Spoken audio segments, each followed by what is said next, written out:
Y quiero invitarlos a que puedan abrir sus Biblias acá en Éxodo capítulo 7, versículo del 8 en adelante.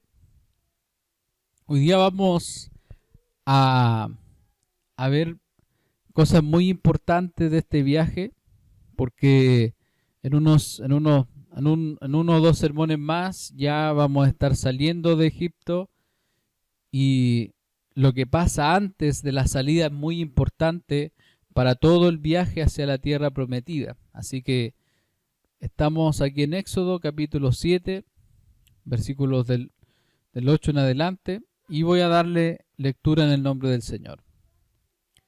Habló Jehová a Moisés y a Aarón diciendo: Si Faraón os respondiere diciendo, mostrad milagro, dirás a Aarón: Toma tu vara y échala delante de Faraón, para que se haga culebra. Vinieron pues Moisés y Aarón a Faraón, e hicieron como Jehová lo había mandado. Y echó Aarón su vara delante de Faraón y de sus siervos, y se hizo culebra.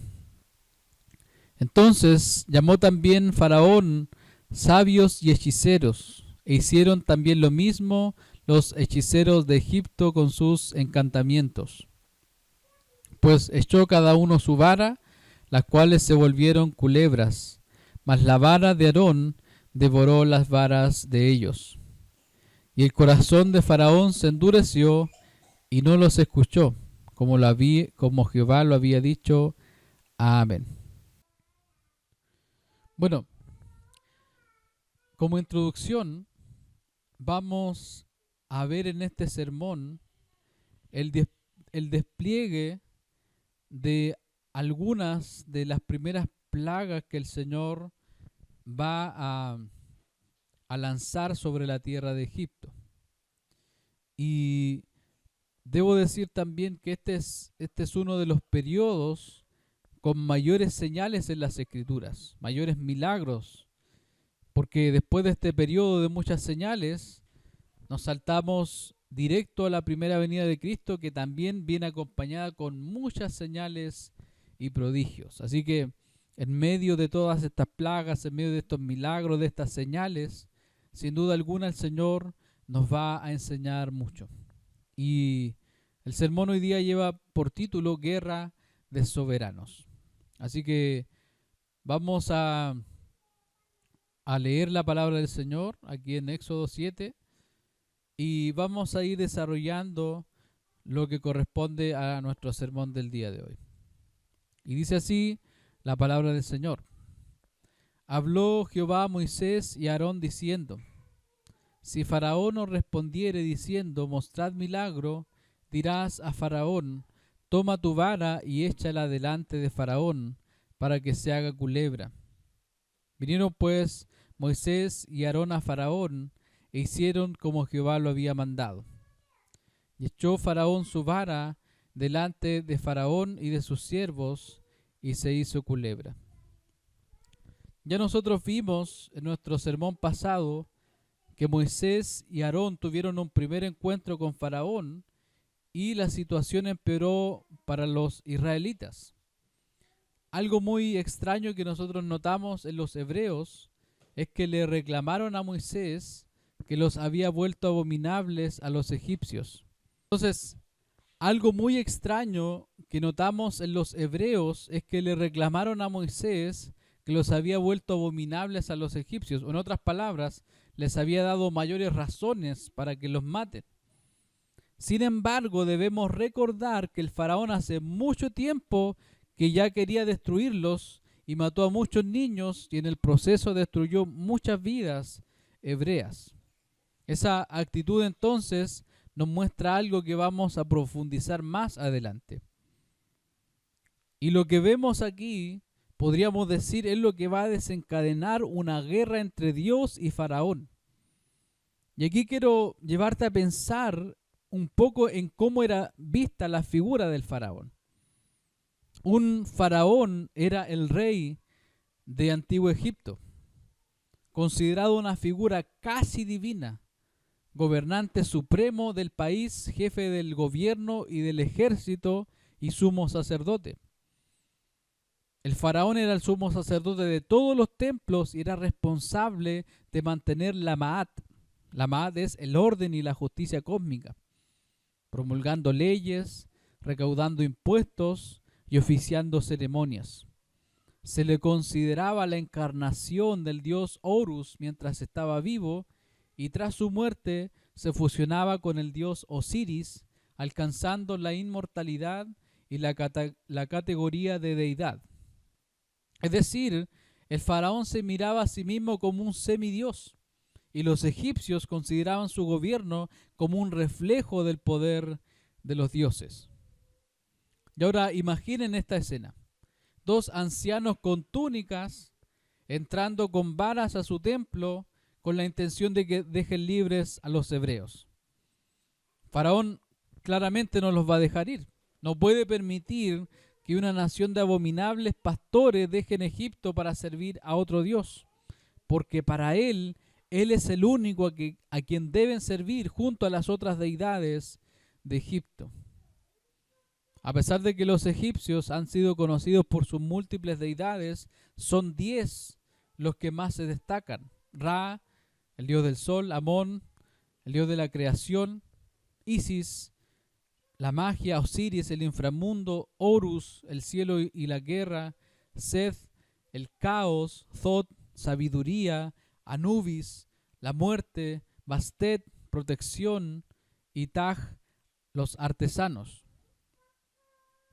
Y cuando Moisés y Aarón se presentan delante de Faraón, Faraón pide milagro. Y ahí la palabra milagro en el hebreo es mofet, que tiene que ver con maravilla, con presagio, con prodigio, con señal. Y al Faraón pedir milagro, Aarón inmediatamente echa su vara delante de Faraón y delante de los siervos de Faraón también, y esta vara se convierte en serpiente. El semidios Faraón no se lanzó al suelo diciendo: salgan, los dejo libres. Salgan ya, con este truco me sorprendieron, con este milagro, con esta señal me sorprendieron. Sino que aquí comienza el enfrentamiento. Este es el acto que va a desencadenar la guerra entre Dios y Faraón, la guerra entre el soberano del universo y la guerra entre el soberano del mundo. Y Faraón responde. Entonces llamó también Faraón sabios y hechiceros, e hicieron también lo mismo los hechiceros de Egipto con sus encantamientos. Y aquí es donde uno se pregunta: Aarón puso su vara y se convirtió en serpiente, un milagro. Y ahora estos sabios y hechiceros hicieron exactamente lo mismo. El verso 12 dice: pues echó cada uno su vara, las cuales se volvieron culebras, mas la vara de Aarón devoró las varas de ellos. Un milagro es una señal. Por ende sabemos que Satanás también hace señales. Aquí en Mateo 24:24 dice: porque se levantarán falsos cristos y falsos profetas, y harán grandes señales y prodigios, de tal manera que engañarán, si fuere posible, aún a los escogidos. Las señales hechas por los hechiceros de Faraón iban en contra de la palabra de Dios. Porque recuerden que las señales que Moisés y Aarón mostraban apuntaban a lo que Dios había dicho, apuntaban a lo que el yo soy, el que soy, había dicho, al deseo de Dios de liberar a su pueblo de la esclavitud. Y vemos en el versículo 13 lo que ocurre. Y el corazón de Faraón se endureció y no los escuchó como Jehová lo había dicho. Por lo tanto, Faraón no iba a dejar que Israel sirva: yo soy el que soy. Y aquí fíjate para dónde quiero llevarte. Podríamos caer en ver al pueblo de Israel bajo una opresión política y social, padeciendo bajo un régimen duro, y verlos como pobrecitos solamente, y verlos bajo una simple dictadura. Pero aquí hay algo más profundo. Esta liberación que Dios quiere proveer es una liberación espiritual y física. Porque recuerden que esta liberación apunta a lo que Cristo ha hecho por nosotros. Israel está bajo el gobierno de un semidios opuesto al pacto de Dios. Pero el enemigo más fuerte del pueblo de Israel está en ellos mismos y es la condición espiritual de este pueblo. No me voy a adelantar tanto en eso. Pero Dios quiere liberar a su pueblo de servir a otros dioses para que para Dios no son más que ídolos muertos. Voy a decir eso una vez más. Dios quiere liberar a su pueblo de servir a otros dioses que para Dios no son más que ídolos muertos. Pueden hacer señales, pueden hacer cosas que a los ojos de los hombres parecen verdaderas, pero no pueden hacer señales verdaderas que transforman el interior de las personas. Y lo que acabamos de leer, queridos hermanos, es como una secuencia para cada plaga que viene ahora. Tenemos una confrontación entre Moisés y Faraón. Tenemos una reacción de los hechiceros. Tenemos una respuesta de Faraón. Y en ocasiones también tenemos una respuesta de Moisés. Así que nos vamos a ir a la primera plaga que el Señor despliega en Egipto. Y aquí, como yo les había dicho, hermanos, lo que va a hacer Dios ahora, lo que va a comenzar a hacer Dios al desplegar sus plagas es a derribar no solamente a Egipto de forma física, sino que a derribar los ídolos y los dioses en los cuales los egipcios estaban creyendo. Y aquí tenemos la primera plaga, que es la plaga de sangre, que se encuentra ahí en Éxodo del 7 al 14 al 25. Y esta plaga afectó el río Nilo. El río Nilo significaba para ellos una fuente de vida, porque ahí también pescaban, ahí con el agua que salía de ahí también podían invertir y podían regar todo lo que era concerniente a la agricultura. Entonces, lo que el Señor va a comenzar a hacer es atacar las deidades de Egipcio, es atacar los ídolos de Egipcio, y no solamente para que los egipcios conozcan el poder de Dios, sino que también para que el corazón de los hebreos entienda que su Dios no puede ser los dioses de los egipcios, sino que Él solamente tiene que ser su Dios. Cuando el Señor toca el río Nilo y se convierte en sangre, lo que está destruyendo es la confianza en Hapi, que es el Dios del Nilo. Entonces el Señor estaba mostrando que el sustento principal de Egipto dependía de Dios y no de su río. Él estaba enviando un mensaje tanto a los egipcios como a los hebreos. Él les estaba diciendo: mi sustento, el sustento viene de mí y no de sus dioses.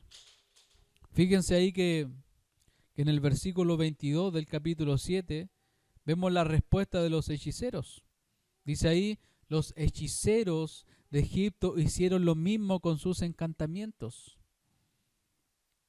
Y como respuesta a eso dice que el corazón de Faraón se endureció y no los escuchó como Jehová lo había dicho. Y Faraón se volvió a su casa y no dio atención tampoco a esto. Fíjense el corazón de Faraón, fíjense la terquedad de Faraón. Fíjense cómo su corazón estaba confiado en sus dioses, en sus ídolos, y estaba también confiado en su propio orgullo. Luego tenemos la plaga de las ranas, ahí en el capítulo 8 del versículo 1 al 15. Esta plaga afectó la vida diaria porque imagínense, las ranas invadieron las casas, las camas, los utensilios. ¿Se imagina usted su casa llena de ranas?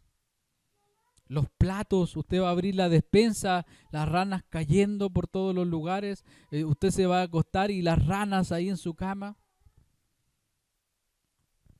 Había una deidad también en Egipto que era Jequet, que era una diosa con cabeza de rana y que estaba asociada a la fertilidad.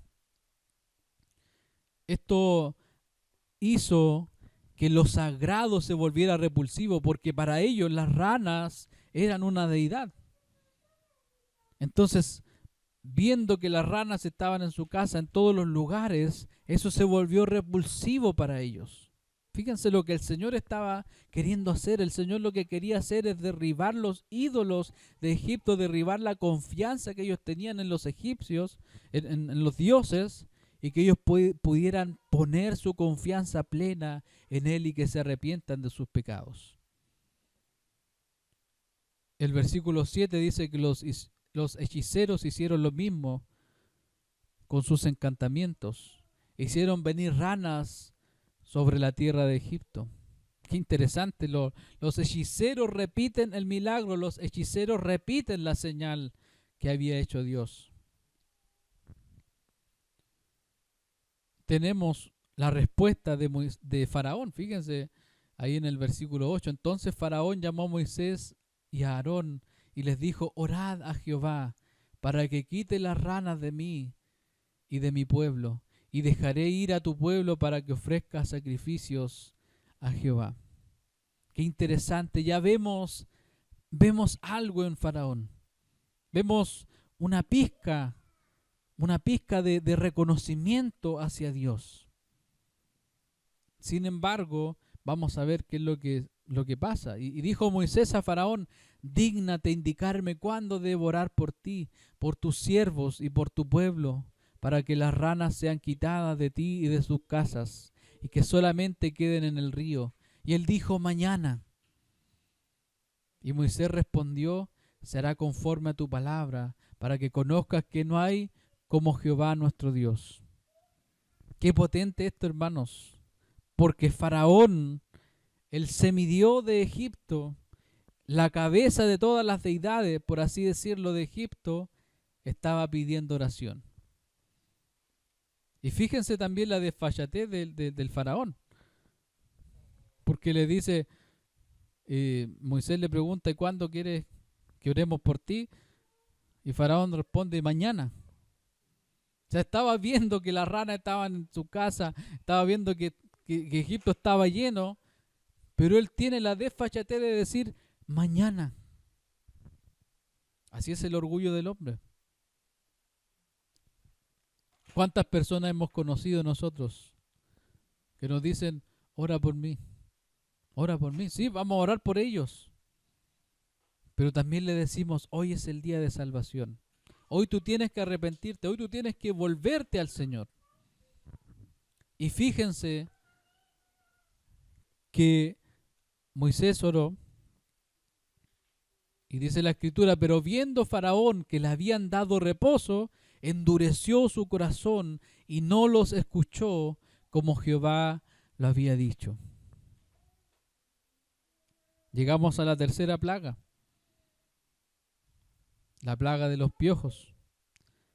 Éxodo capítulo 8, versículos del 16 al 19. Imagínense esto, hermanos. Imagínense esta plaga desplegada sobre Egipto, afectando a personas y animales. Yo me acuerdo que cuando era niño iba al colegio y llegaba lleno de piojos. Y ahí estaba mi mamá y mi papá ahí con la peineta. Era algo desagradable. Imagínense cómo estaban estas mamás, estos papás que veían a sus hijos llenos de piojos, rascándose la cabeza, no sabiendo qué hacer. Y aquí vemos que el Señor quiere derribar todas las deidades, todos los dioses de Egipto. Y ahora el Señor lo que quería hacer con esta plaga era dejar a los hechiceros sin ningún poder. y mostrarlos a ellos también como personas que necesitaban arrepentirse de sus pecados y que necesitaban limpiarse de su pecado. Porque fíjense lo que dice Éxodo 8:18. Y los hechiceros hicieron así también para sacar piojo con sus encantamientos, pero no pudieron. Y hubo piojos tanto en los hombres como en las bestias. Entonces los hechiceros dijeron a Faraón: dedo de Dios es este. Hasta ahí llegaron los hechiceros.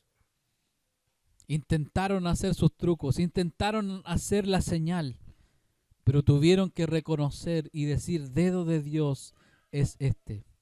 Así es cuando las personas, hermanos, que no conocen a Cristo, así es cuando las personas que no conocen al Señor se dan cuenta de que tú y yo estamos del lado de Dios.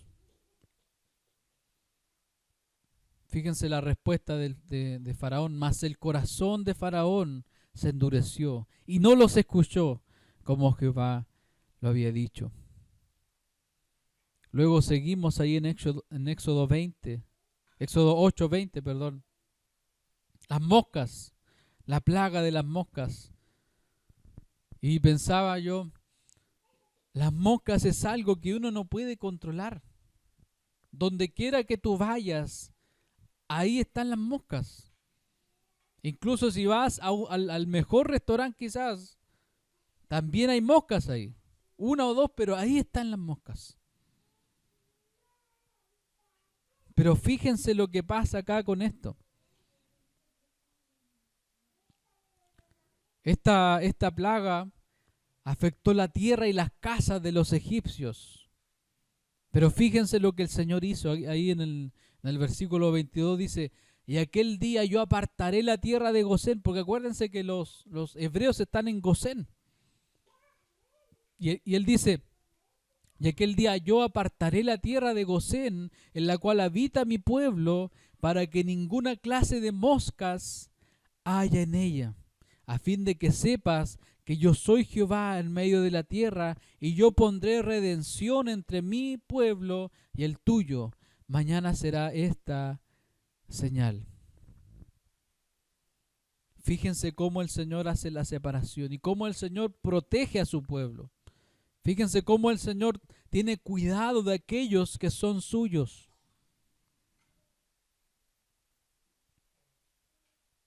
Esta plaga destruyó la confianza en los dioses que protegían el hogar y la tierra, y mostró la distinción entre el pueblo de Dios y el pueblo de Egipto. Eso quiere decir que donde quiera que nosotros estemos, sea aquí o en cualquier parte del mundo, el Señor siempre va a estar con nosotros cuidándonos. Y aquí tenemos la respuesta de Moisés. Fíjense, la respuesta de Faraón, perdón. Fíjense lo que Faraón va a decirles a Moisés y Aarón en el verso 25. Entonces Faraón llamó a Moisés y a Aarón y les dijo: andad, ofrecer sacrificio a vuestro Dios en la tierra. Esto es algo, hermanos, que va a empezar a introducir en la narrativa un aspecto de negociación de Faraón. Porque fíjense lo que Moisés le responde. Y Moisés respondió: no conviene que hagamos así, porque ofreceríamos a Jehová nuestro Dios la abominación de los egipcios. He aquí, si sacrificáramos la abominación de los egipcios delante de ellos, ¿no nos apedrearían? Camino de 3 días iremos por el desierto y ofreceremos sacrificios a Jehová nuestro Dios, como Él nos dirá. Dijo Faraón: yo os dejaré ir para que ofrezcáis a Jehová vuestro Dios en el desierto, con tal que no vayáis más lejos, orad por mí. Fíjense cómo Faraón comienza a negociar. Este es un hombre que sabe lo que está haciendo. Este es un hombre diplomático, que tiene experiencia en diplomacia, que tiene experiencia en estrategias con otras naciones. Y Él no va a dejar por ningún motivo que el pueblo de Israel se vaya. Es por eso que empieza con esta negociación. Y le dice, ofrezcan sacrificios a vuestro Dios en la tierra. Recuerden ustedes, hermanos, que fue el diablo quien negoció con Jesús. Cuando Jesús es tentado en el desierto, el faraón comienza a negociar. El diablo comienza a negociar con Jesús. Y el diablo le dice a Jesús, si eres el Hijo de Dios, convierte estas piedras en pan. Le dice, te daré todo esto si postrado me adorares. Pero el Señor le dijo, no. Solamente a tu Señor vas a servir. A tu Dios te vas a postrar y solo a Él vas a servir. Lo que nosotros estamos viendo acá, hermanos, se trata de eso. Dios destruyendo los ídolos de los egipcios para que los hebreos, para que su pueblo entienda de que no pueden haber ídolos delante de su presencia. Y lo que el Señor hace con nosotros por medio de su Espíritu Santo, por medio de su palabra, es derribar los ídolos que están en nuestro corazón. Porque los ídolos nos ofrecen alternativas a nosotros. Sirve a Dios, pero no al 100%. Sirve a Dios, pero no necesitas orar cada día. Sirve a Dios, pero no abras tu Biblia en la semana. Sirve a Dios, pero no te congregues. Sirve a Dios, pero sigue en tu pecado. Sirve a Dios y ofrece sacrificio en la tierra. Pero el Señor dice, no conviene que hagamos así. Debemos respetar lo que la palabra del Señor nos dice al pie de la letra. No hay alternativas, no hay opciones. Es su palabra tal cual como el Señor nos ha dado. Es el mandato tal cual como Él nos ha dado que debemos cumplir.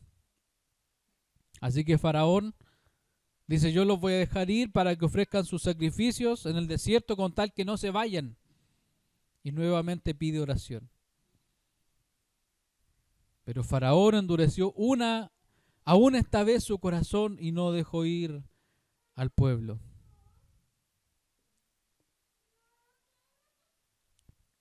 Y aquí quiero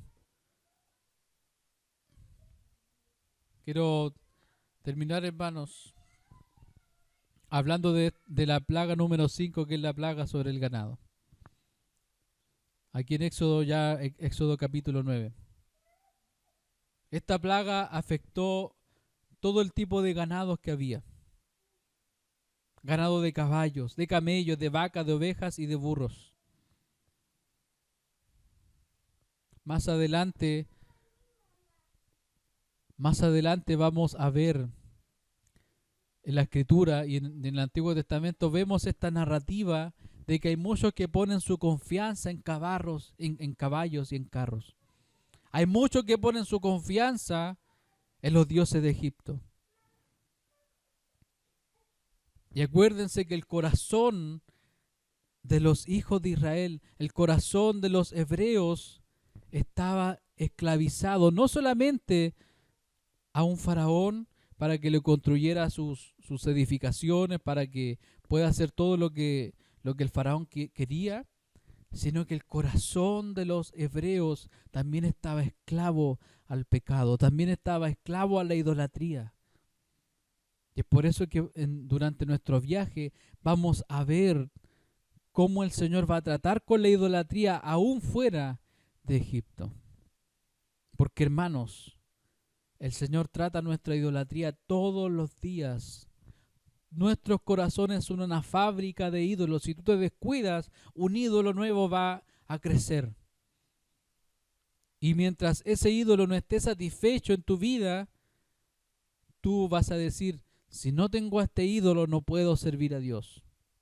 Si no tengo a este ídolo, Señor, no puedo servirte. Señor, si no tengo dinero, no puedo servirte. Si no tengo esto, no puedo servirte. Si no tengo esto, no puedo ir allá.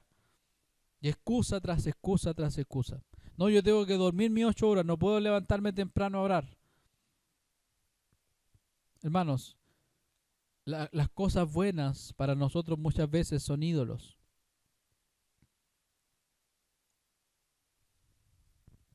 El Evangelio, hermanos, tiene que ver con destruir nuestra carne, tiene que ver con autodisciplinarnos y, como decía el apóstol Pablo, golpear nuestro cuerpo. Esta plaga de ganado destruyó la economía y la creencia en dioses como Apis, que era un toro sagrado, o Hathor, una vaca diosa, y Dios mostró dominio sobre la riqueza egipcia. Y fíjense lo que dice Éxodo 9:4. Y Jehová hará separación entre los ganados de Israel y los de Egipto, de modo que nada muera de todo lo de los hijos de Israel. Fíjense cómo el Señor hace separación entre nosotros y aquellos que no son de su pueblo. Las familias del pacto son importantes para Él. Y Dios quiere la salvación de las familias del pacto, querido hermano. Y las familias del pacto deben darse cuenta que los ídolos de este mundo, hermanos, no valen para nada. Es por eso que nosotros como padres, por eso que las mamás, los abuelos y todos los que están acá, no podemos nosotros llevar a nuestros hijos a que pongan su confianza en los ídolos.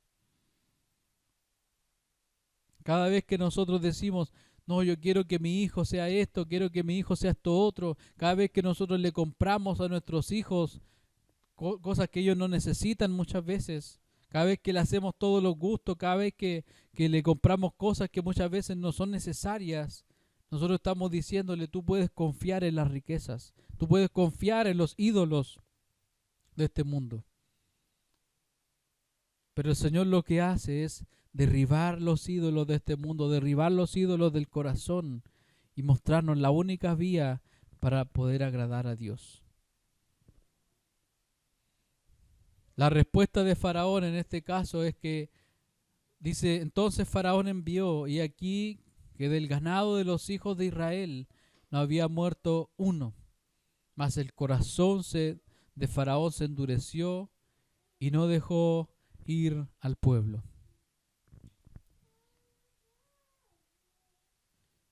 En nuestro próximo sermón vamos a seguir hablando de las otras 5 plagas que quedan.